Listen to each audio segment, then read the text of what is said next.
राज ठाकरे की बीजेपी से नजदीकियां यूं ही नहीं हैं। एक बड़े सियासी संकट से जूझ रही शिवसेना से राज ठाकरे बेशक दूर दिखते हों, लेकिन महाराष्ट्र की सियासत में बीजेपी उन्हें बाल ठाकरे के विकल्प के तौर पर स्थापित करने में हर मुमकिन मदद दे रही है। यह पहला मौका नहीं है जब राज ठाकरे की नजदीकियां बीजेपी के साथ दिख रही हों। करीब 2 महीने पहले भी नितिन गडकरी और राज ठाकरे की मुलाकात के बाद ही ये कयास लगाए जाने लगे थे कि महाराष्ट्र में कोई बड़ा उलटफेर होने जा रहा है। हुआ भी ऐसा ही। बेशक इस उलटफेर में न गडकरी कहीं दिखाई देते हैं और न ही राज ठाकरे। इसके बावजूद पर्दे के पीछे से ही इन दोनों ने अहम भूमिका निभाई। हमने आपको इस पर एक रिपोर्ट भी दिखाई थी। बाकायदा हमने बताया था इस मुलाकात के कई मायने हैं और बीजेपी महाराष्ट्र में सरकार बना सकती है। यह एनालिसिस बिल्कुल सही साबित हुई और बीजेपी ने अपनी सरकार बनाई। बेशक शिवसेना के बागी गुट के समर्थन के साथ में बनाई या उन्हें समर्थन देकर बनाई। बेशक एकनाथ शिंदे इसमें मुख्यमंत्री की भूमिका में दिखाई देते हैं, लेकिन फिर भी ये सरकार बीजेपी की ही कही जाएगी। बहरहाल अब राज ठाकरे खुलकर देवेंद्र फडणवीस के साथ दिखाई दे रहे हैं। ये सिर्फ उद्धव की चिंता को नहीं बढ़ा रहा, बल्कि एकनाथ शिंदे भी इससे सतर्क हो रहे हैं। वो उद्धव के खिलाफ कुछ बोलने से बचते दिखाई देते हैं। वो बाल ठाकरे परिवार के सम्मान की बात कहते दिखाई देते हैं। आदित्य ठाकरे को कोई नोटिस नहीं भेजा जाता है, उनकी विधायकी पर सवाल नहीं खड़े किए जाते हैं। कुल मिलाकर महाराष्ट्र की सियासत में किरदार उतने अहम नहीं जितने नतीजे और मकसद। राज ठाकरे का मकसद साफ तौर पर अपनी खोई हुई राजनीतिक जमीन को फिर से पाना है। वहीं बीजेपी का मकसद शिवसेना के विकल्प को तैयार करना है या फिर शिवसेना में अपने विश्वस्त को शीर्ष पर बैठाना है। महाराष्ट्र की सियासत में शिवसेना और बीजेपी कॉम्बिनेशन की जो पकड़ है वो अकेले किसी एक दल की नहीं हो सकती। कम से कम आगामी विधानसभा चुनाव और उसके बाद लोकसभा चुनाव तक तो नहीं।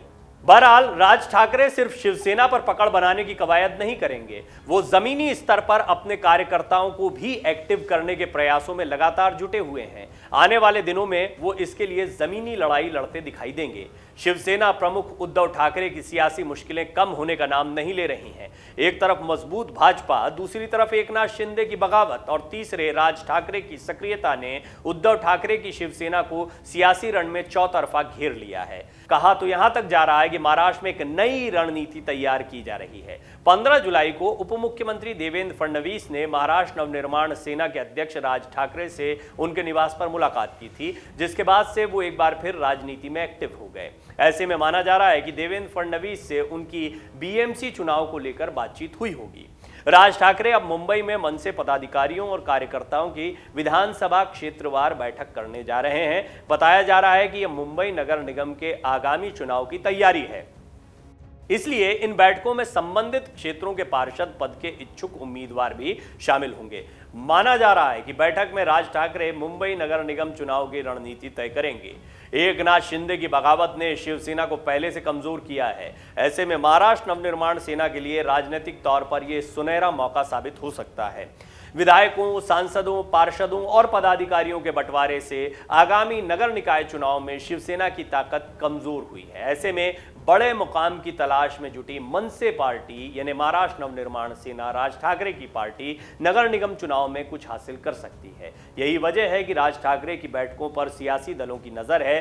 बीएमसी चुनाव के चलते उद्धव के चचेरे भाई राज ठाकरे अचानक अपनी गतिविधियों को तेज कर चुके हैं। बीएमसी चुनाव में उनकी पार्टी महाराष्ट्र नवनिर्माण सेना एक बड़े प्लेयर के रूप में दिखाई भी दे रही है।